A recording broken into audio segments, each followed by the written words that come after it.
नांदेड येथे 27 नोव्हेंबर या दिवशी एक दुःखद घटना घडली होती।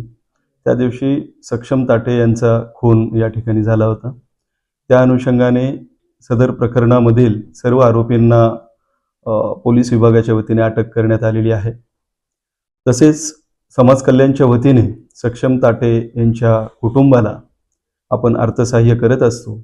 अर्थसहाय्यामध्ये आपण खून प्रकरणामध्ये 8,25,000 रुपये रक्कम त्यांच्या फॅमिलीमधल्या लोकांना देतो।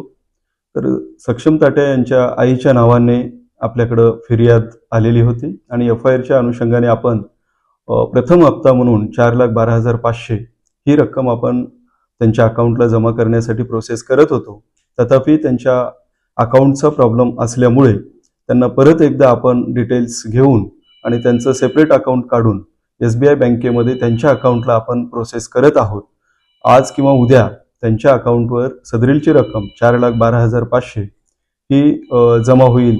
त्यानंतर संबंधित पीडित कुटुंबाच्या घरी जाऊन आम्ही प्रत्यक्ष चर्चा केली। प्रत्यक्ष चर्चा करून शासनाकडून सर्व जे काही असेल, ज्या योजना असतील, आमच्याकडून अर्थसहाय्य असेल किंवा शासकीय नोकरी देण्याची प्रक्रिया असेल, त्या संदर्भामध्ये आम्ही सर्व सविस्तर त्यांच्याशी चर्चा करून त्यांना मार्गदर्शन केलेलं आहे।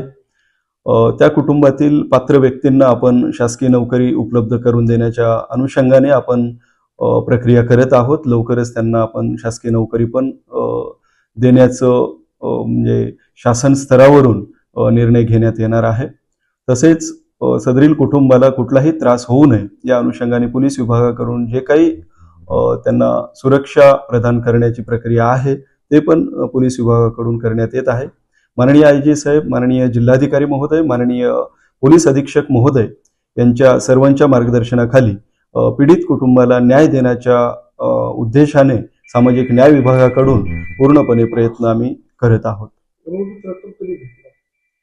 4,12,500 एफआयआर वर दिल्याच्या नंतर उर्वरित रक्कम आपण संबंधितांचे चार्जशीट माननीय न्यायालयामध्ये गेल्याच्या नंतर आम्ही त्यांना देणार आहोत।